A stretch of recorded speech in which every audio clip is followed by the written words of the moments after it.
Hello and welcome to Full Time with Meg Linehan. Tamerra Griffin is still in Portugal and otherwise engaged, so Theo Lloyd-Hughes is back with me again this week. Theo, how are you? I'm all right. Heavy Wednesday, heavy world, but happy to be here with you, and we're going to get into some important soccer stuff. How are you, Meg?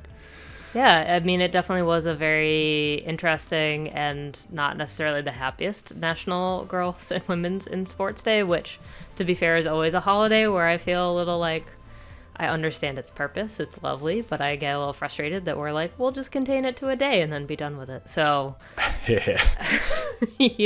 yeah, it has definitely been, I think, a little bit of a strange week. And so that is what we're going to focus on. This week on Full Time, we're going to discuss the major news that was just announced. The NWSL is going to pay $5 million in a restitution fund to players who suffered abuse in the league following a settlement with the attorneys general of DC, New York, and Illinois. Now, this all goes back to the revelations of abuse, harassment, coercion, you name it, across the NWSL in 2021, the work that was already done by Sally Yates in her report, and the joint investigation put together by the NWSL and the NWSL Players Association. And those two reports had already kind of revealed how just the true extent of how systemic these issues were across the league. Now, the attorneys general, in addition to this $5 million fund, are also going to have oversight over the NWSL's ongoing reforms for the next 3 years, with mandatory reports from the league every 6 months. That $5 million fund has rightly earned a lot of headlines. It's historic in a lot of ways since it was announced on Wednesday. And it's really the first time that players are going to be compensated for what they went through in the NWSL. So maybe you can call it a form of justice. I mean, it's kind of not even nearly close to enough. And maybe, or as how former player Tori Huster put it in the press conference on Wednesday, it was an acknowledgement of the league's past failures to protect its players.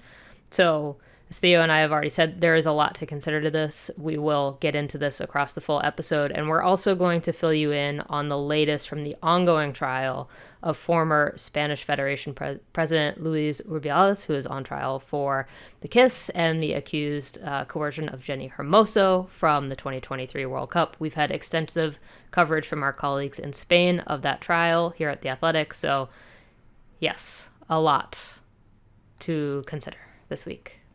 Breathe. Take a beat. Yeah. Always a good reminder to hop over to The Athletic and read the reporting on this, especially in the case of something like this restitution fund settlement, because it's dense. It has layers, and those layers are important. Those nuances are important. There's a lot of litigation. So I really, maybe you could pause the episode here if you want. You could go and read Meg's article and kind of get all those layers, and then as we take you through the past, the present, and the future, what this means, you can stay informed. And obviously, Leia Cerveo has the latest on the Luis Rubiales case. Yes. So I think it is worth kind of just starting. Obviously, I just hit kind of the major points of what happened on Wednesday. There was a press conference with these three attorneys general. Again, like, at least the plural has been keeping me entertained for the past couple of days. So we've got that. I didn't know that was the way you say that. That was something I learned today. Like, I'm this many days old when I learned that it's attorneys general, not attorney generals. Yes. But so we had a press conference with the three of them, and with Megan Burke and Tori Huster from the Players Association, as well as former NWSL player Erin Simon, which is, I believe, really her first public comments ever on this, aside from what was included in the Yates report, which, again, if you have not yet the Yates report, it is very heavy reading, but her story opens that report, and it is some of the most effective but awful writing I've probably ever read in my life. But I think there is also like one, the article that I tried to write for The Athletic as this was being announced was really to try to explain this as much as possible, because it is big. I don't think a lot of people are about to go read the settlement agreement like I am to try to figure out what happens. There are no real new revelations. These attorneys general really used the work that already took place with Yates and the joint investigation and leaned on that. And really, I think their investigation was more, what has the NWSL done in the wake of what happened in 2021 and figuring out what could be better, what maybe needed oversight, and then figuring out, okay, what is the number that these players can get. But the other part too is, if folks who are around in that time recall, I mean, US Soccer was the manager of NWSL at that time. And so I wanted especially to know, like, why is it NWSL paying $5 million and maybe not both? And the answer that I got there that I think is worth highlighting, because I think it is a good question of asking why US Soccer is not really involved in this part of the process.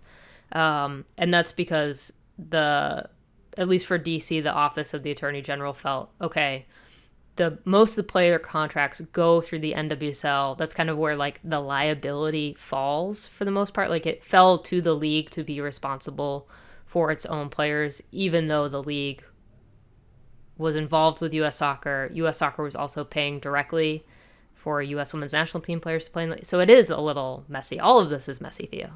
Yeah, I mean, I think it goes back to, past episodes that we've done on the CBA, standard player agreements, right? If your standard player agreement in that era, the 2013 to 2021 era, was with the league, then that's probably the person that's on the hook, right? Even if the governing body was obviously kind of coming down from US Soccer.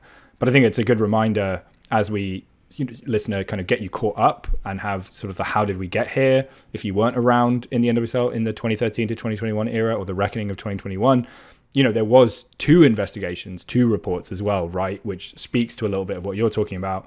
Sally Yates was sort of the US Soccer kind of overview side. And then you had a secondary report that came out kind of from the league, NWSL PA side. Yes. I do think also there is the sense of, I think there is a little bit of frustration still, even now, of, US Soccer did commission that report and went out and hired Sally Yates, who obviously had like a very big national profile. And I think even now, following what happened in 2021, there is some frustration on a lot of people's sides of the coaches who are really involved in kind of the biggest accusations coming out of the NWSL scandal all came out of youth soccer. And that is something that we still haven't really ever grappled with. And, I think we've also seen, I did other reporting around another head coach, Craig Harrington, who also had his own stuff going through the league, then being hired by youth soccer clubs and Liga MX Femenil he went to after the NWSL as well. Yeah. And so like so much of this still kind of revolves around the ability of coaches to move without having things follow them and all that. But I do, like, Theo, do we almost want to rewind? I want that. I need to maybe find the clip, like the sound effect, but we need like a little rewind VHS style, because not only, this maybe we'll touch on a little bit in the final part of the show, but, these bad things are important to remember. And that's sort of a strange way to preface it, but like knowing your history is so important. So retelling, we're going to take this first section of the show to kind of remember what happened. And I think that it will help us inform what this restitution settlement and what the future of the league looks like. Right, Meg? So I think this history lesson we're going to kind of start the first part of the show with is important in terms of remembering history and being wiser for it. Yes. Also, just because I think if you're coming to this league now, right, and especially I even think post 2021, right, where all of this reckoning did happen and played out very, very publicly.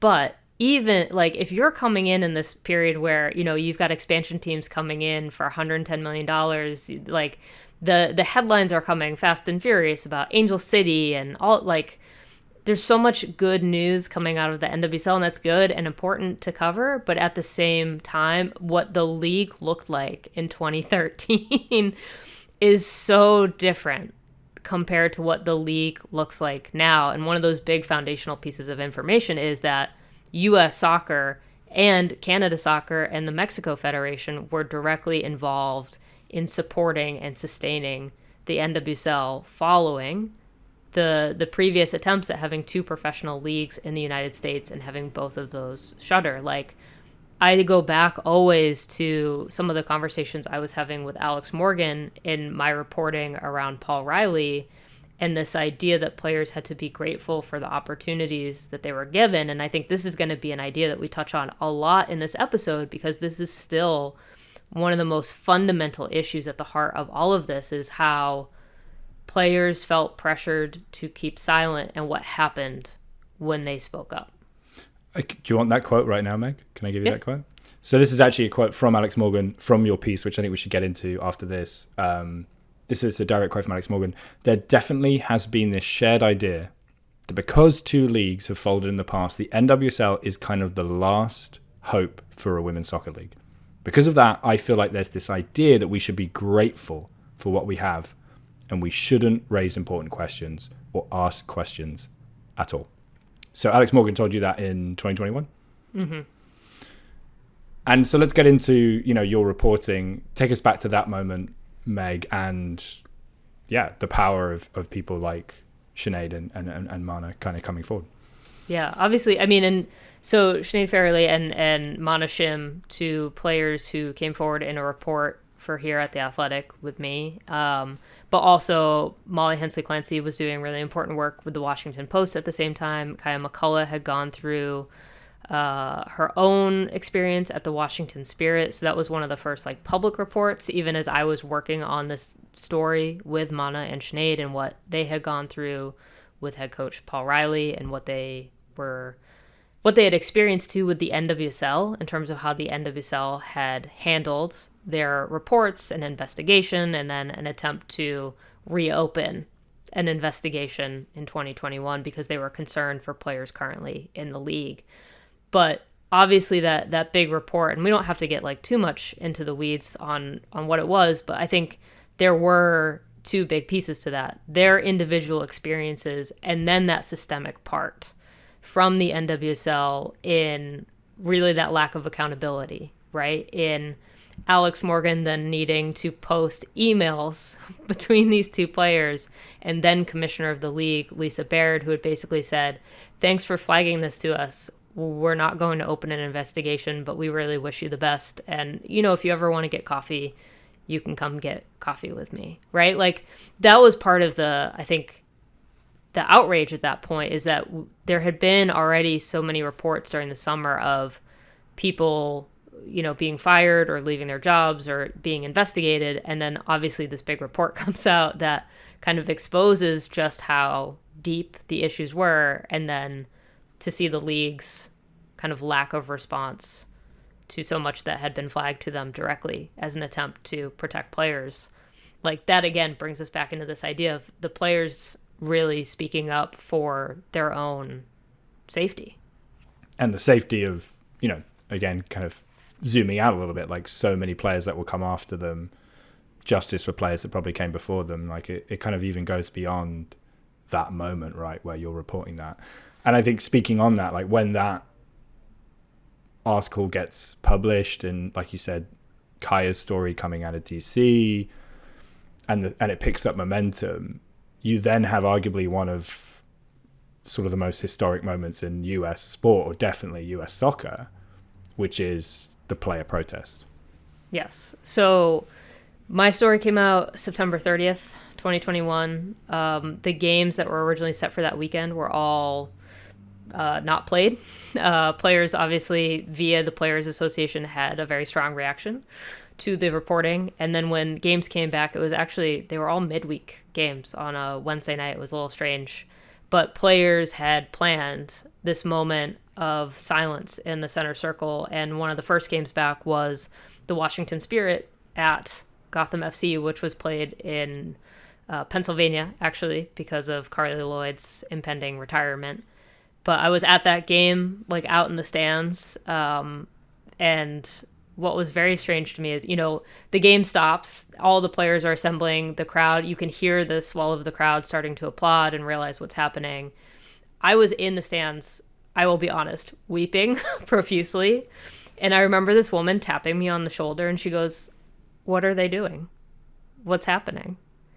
And I just did not even know how to answer her in that moment of just it's a protest about player safety. There was, this big story.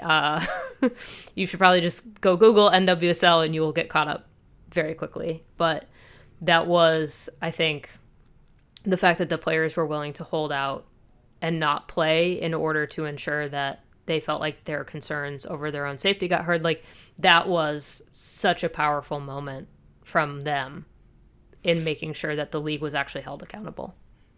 And the way they did it sort of in the game, talking about sort of the nuances of how to have a protest, right? Like, it wasn't before kickoff or after kickoff or at half time. Like, it was in a point, the metaphor of sort of stopping play. Like, this is meant to be action, but it is not business as usual, which is also a quote from the NWSLPA statement that was delivered that night, the 7th of October 2021. I was on the press call with Katie Norton that night, and she delivered the Houston sort of rendition of that NWSLPA statement, which was very moving. Like you said, I was not at the game, but I had the sort of the goosebumps and the awe of what these players had managed to come together. And again, going back to the event itself, stopping the game, being mid-action, and then both teams coming together, and the referees even. Yeah, it sort of really was startling. Just like nothing, I've been watching soccer my whole life, and I'd never seen anything like that. And I think, that's when you really start to see sort of the power of unity and union, which is something we'll continue to touch on as well. Yes.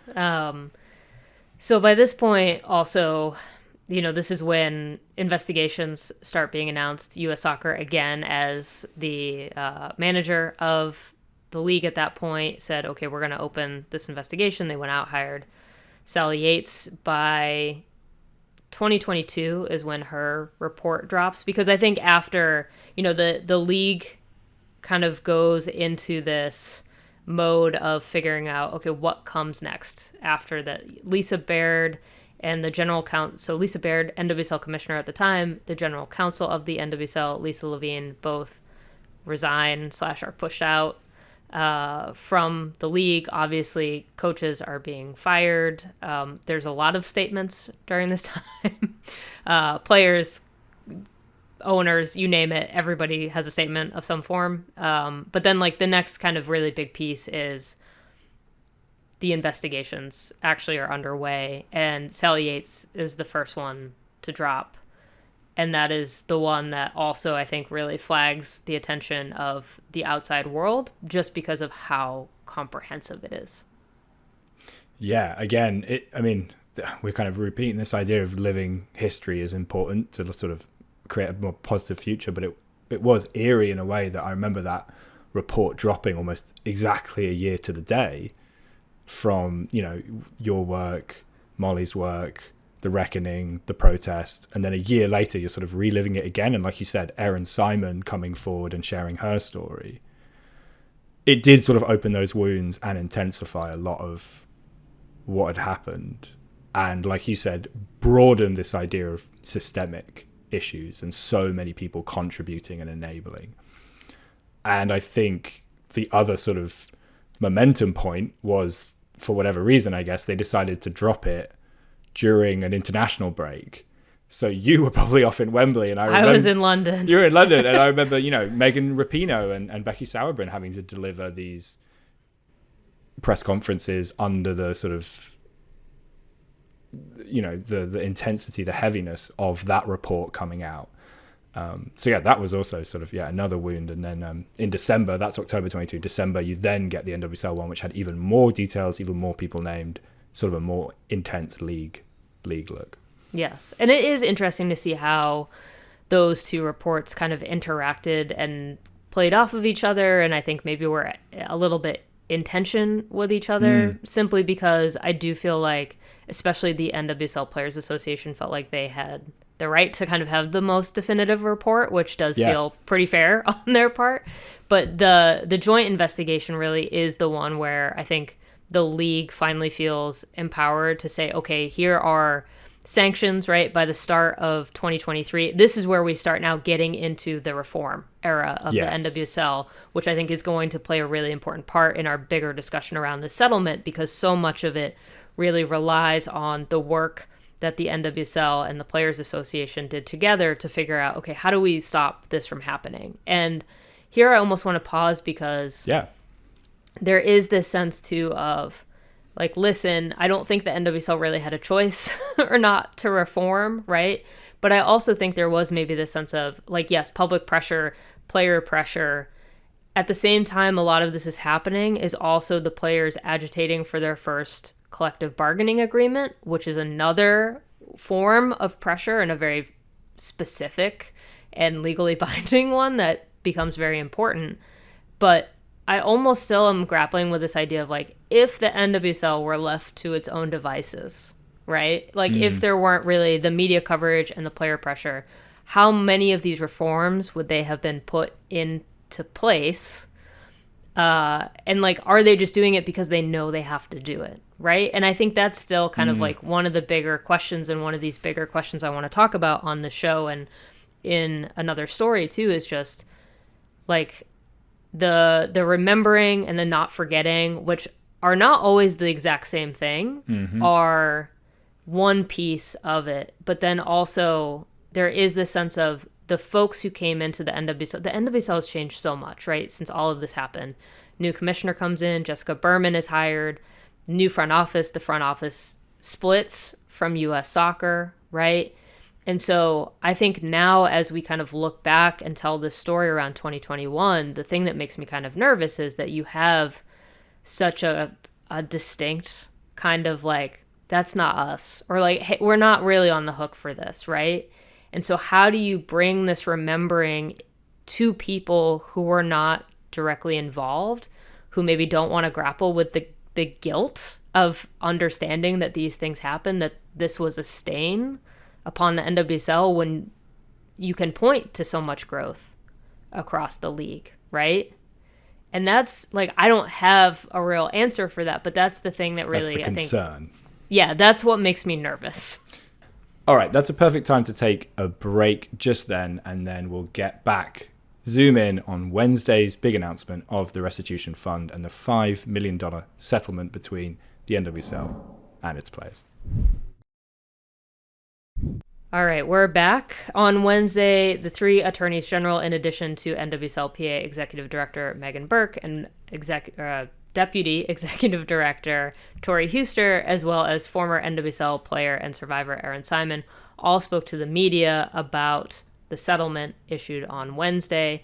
And I think it is kind of worth checking in on some of the things that were said out of this press conference, because for the first chunk of it, it really was the three attorneys generals kind of relitigating what happened in 2021, which it was a complicated thing for me, I think, of just like, yes, we know this. Yeah. We know this, but like, I understand why it has to be said again. Like, we have to kind of like recite the past sins one final time in order to understand what is happening today. But I do think it's worth spending some time on what Megan said, what Tori Huster said, what Erin Simon in particular said. Theo, was there anything that really struck you from the conference on Wednesday? I mean, I think those three figures speaking, I mean, Erin, it's the first time she's really spoken publicly since 2021. I thought it was very moving. And the word, I think we'll get into this, but the union of the players, the NWSL is sort of the major takeaway. That was probably what struck me most. Is not only has the NWSL been phenomenal and a great example of what a union should do for its workers, but the belief from Burke to Huster to Simon that this is the correct present organization to get change, to have positivity, was incredible. Erin Simon calls it a sanctuary, which I thought was an amazing word. And obviously for someone that's been through what she has been through, to have a sanctuary, to have the union must just be life-changing. And I was also very moved by Megan Burke talking about the NWSL and soccer as a force for good and positivity beyond the borders of this settlement, but in terms of all sorts of issues in this country / around the world.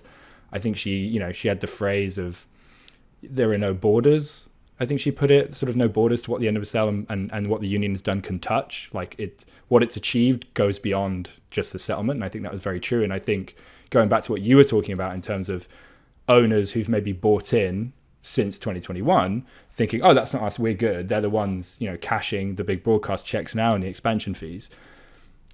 Burke was very sharp to say it was these players that spoke up, that tapped into that potential that the new owners, are now cashing in on. And that, I think, was my major takeaway. Yeah, I would 100% agree with that sort of. And I think this goes back again to my original reporting too, of why when after that story broke, I felt like a very big responsibility to kind of talk through it in spaces that are not typically where women's soccer exists or is covered, because again, like what we have seen through the history of the NWSL and other pro leagues in the spaces that a lot of people want to turn their heads when things are going poorly, right? And like that's when suddenly women's soccer can kind of transcend, right? Like everyone the rubbernecking. wants to talk about it at that point. Yes. Yeah.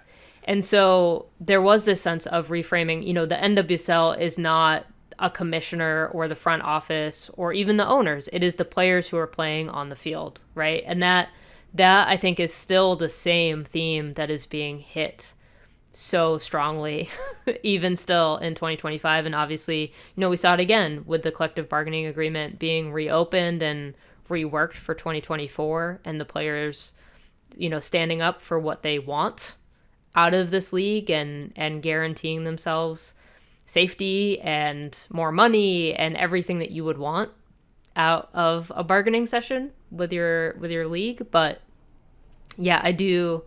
Now I think the question is kind of, okay, this chapter has maybe 2021, right? That chapter has maybe finally been closed. And that doesn't mean that it's going to be forgotten, but This is probably the last time that we're really going to be hashing out, like line for line, what happened in 2021 to this level of detail. And that doesn't mean, again, to Tori Huster's point, that it's forgotten. It has to inform everything moving forward, but it also means that you can kind of say, like, that's done now. And I think that's important too. Yeah, and kind of touching on that, I mean, I think we should maybe right here would be a good time to play Tori's clip from Wednesday. We demanded accountability. We demanded change.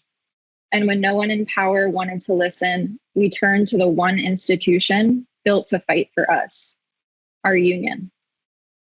It wasn't leadership that fixed this. It was players who refused to accept silence as an answer. For years, the league's response to abuse was denial, deflection, and inaction. It wasn't until players organized through the NWSLPA that real accountability became possible. This $5 million restitution fund is not a gift, nor is it justice. This fund exists because players refuse to be silenced, and we found the courage to stand together as a collective. This fund is an acknowledgement of the league's failures and the harm suffered by players. It's a testament to the players' courage and a necessary step toward accountability. If the NWSL is safer today, it is because players fought to make it that way. But true accountability means ensuring this never happens again. I want to be clear, this outcome was possible because players fought for it.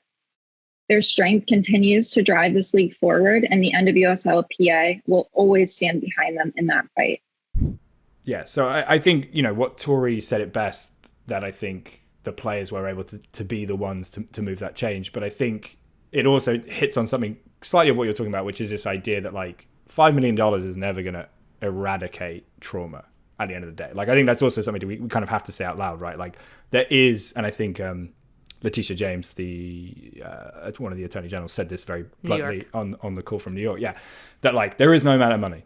Like they settled on $5 million, but at the end of the day, like you can't pick an amount of money. But what the players have advocated for is sort of priceless moving forward and helps to put that bookend, which I think is kind of what you're talking about in that, like, yes, we can't change the past, but we can change the future. And that's, Tori's words, Megan's words. I think that was all very moving. And I suppose moves, this podcast this direction, Meg, is let's look at the future, right? That's sort of the next thing is, it's 2025. Where are we, these new owners, all these expansion fees, what is being held accountable? What are the, the changes we can see?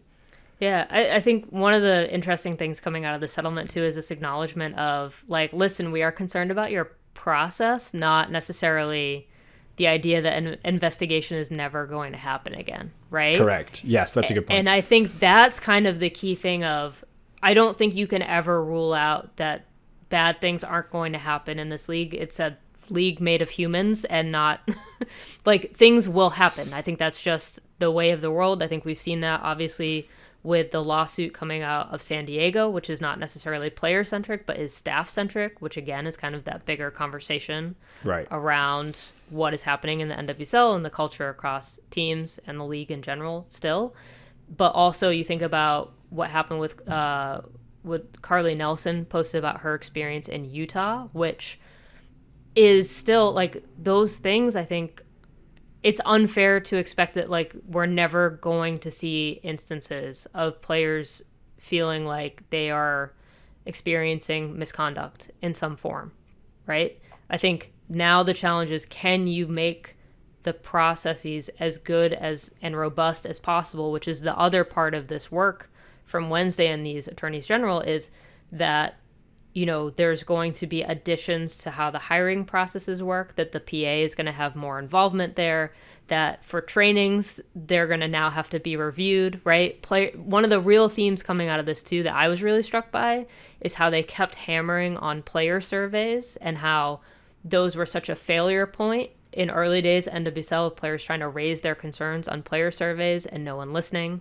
And they are a really effective way of potentially anonymously raising concerns. And so there were tweaks there to those policies as well as like guaranteeing that every player has the opportunity to go through an exit interview, right? And being able to flag something if they're leaving the league, which obviously has been a storyline over the past couple of weeks too.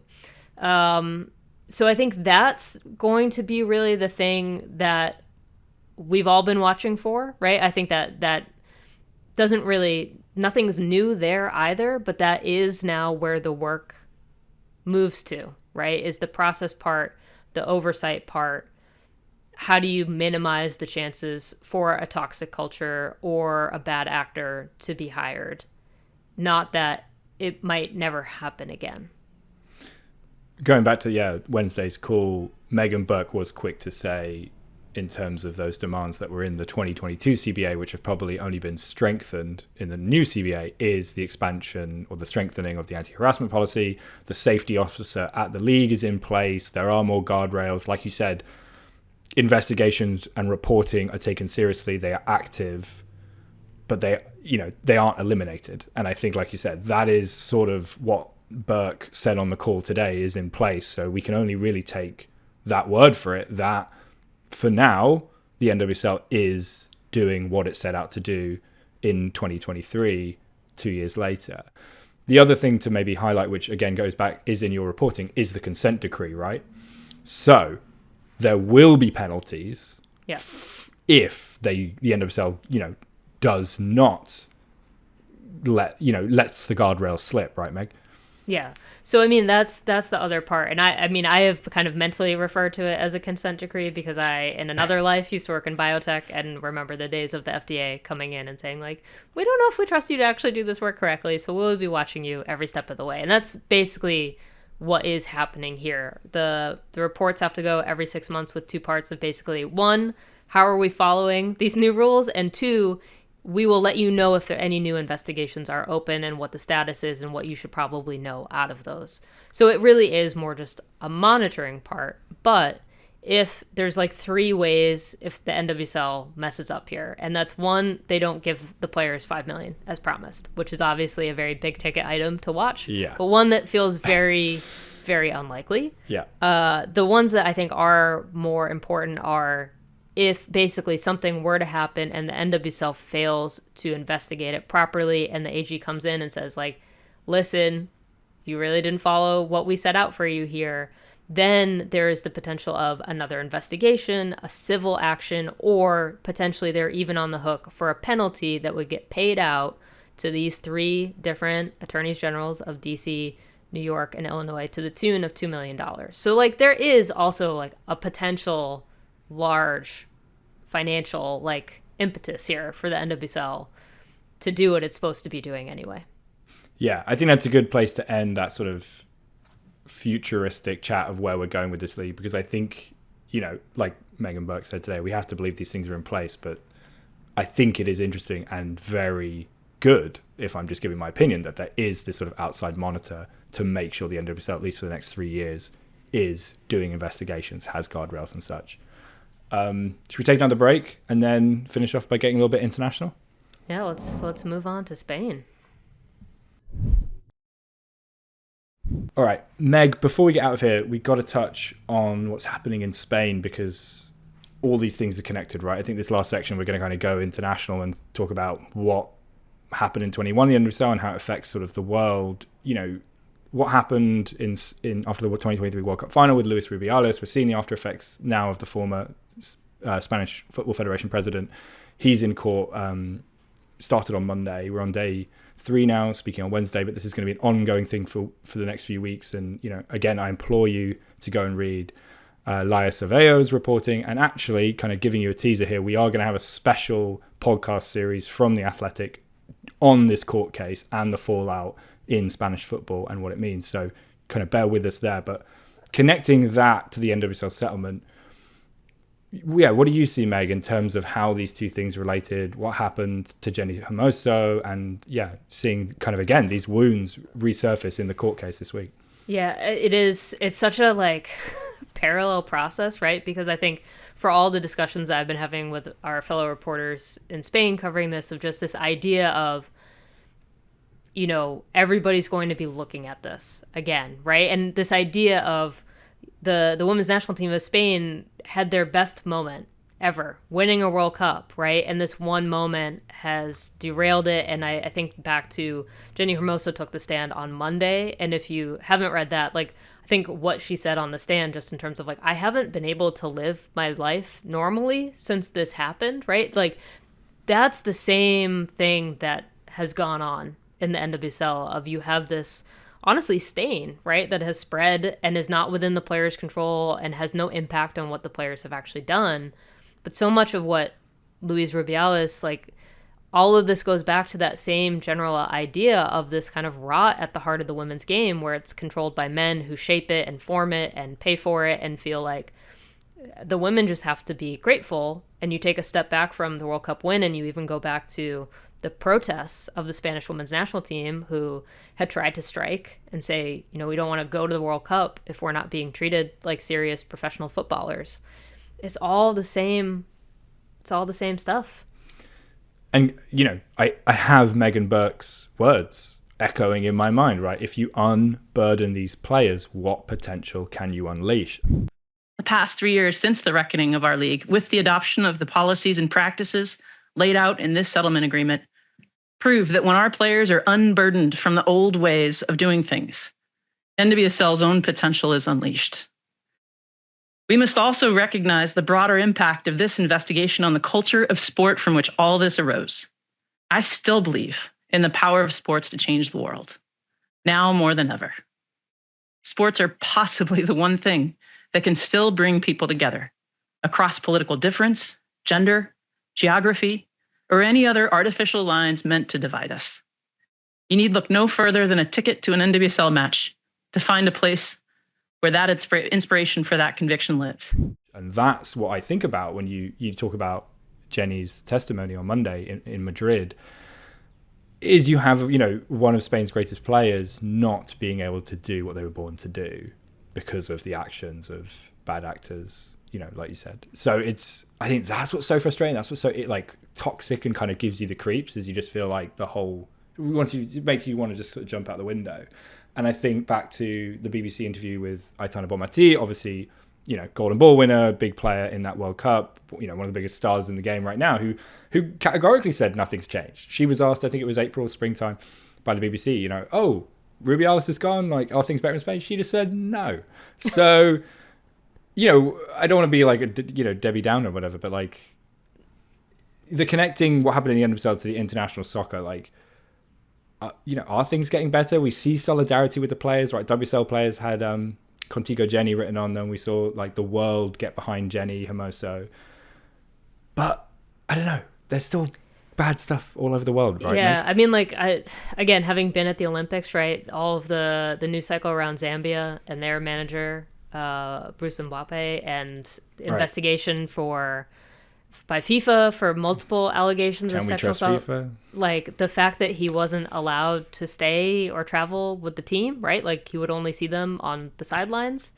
I mean, this is kind of, again, to your, like, I think there are so many opportunities, and we have seen here in the US, especially, not even just what happened in the NWSL around 2021 and the reckoning, but also the way that the US women's national team approached equal pay, right? Mm-hmm. Like, I think we have seen lessons of what happens when players speak up, and we've seen the importance of an organization like FIFPro, which is the global players union, and how they try to like really support and advise and advocate for players. All of that is really important.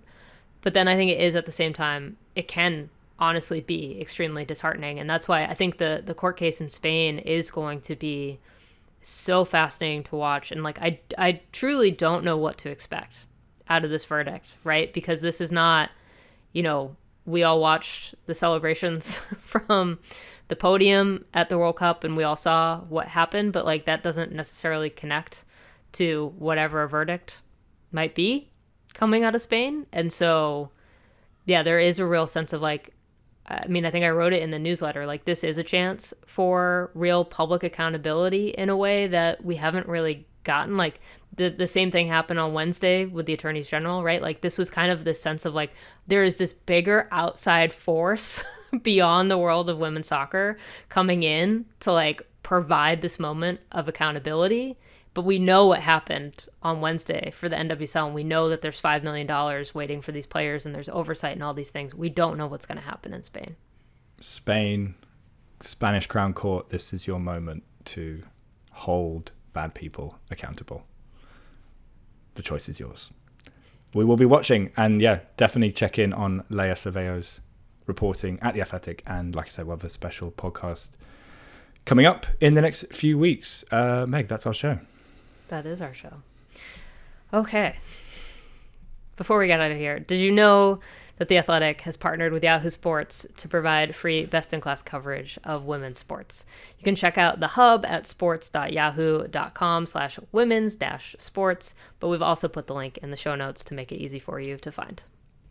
Quick reminder for me, say it every week, but we want to see you subscribing, following us. That's right, social media, Instagram and TikTok. The brilliant Leah Griffin, our video producer, is doing lots of really fun bonus videos that don't always appear anywhere else, so make sure you're following us there. And if you want to watch the whole show in video form, you can go to YouTube at TA Fulltime, social media handle TA Fulltime as well for Instagram, TikTok, in case I missed that. All right, my name is Meg Linehan. You have been listening to Full Time with Meg Linehan. Thanks for making it all the way through to the end. I know it was definitely a heavy week, but hopefully you found it helpful, enraging. I don't even know the right words anymore. But if you want more in between, you can always find me at Blue Sky and Instagram. I've been Theo Lloyd-Hughes. Go join a union. That was probably my biggest takeaway. Go join a union if you can. If not, stick up for your local union, wherever you may be. If you want to reach out and ask us any questions, you can email us at fulltime@theathletic.com. Thank you so much. Fulltime doesn't happen without this podcast producer, who is also a co-host this week, Theo Lloyd-Hughes, video producer Leah Griffin, and executive producer Emily Olson. We will be back with you next week on Thursday.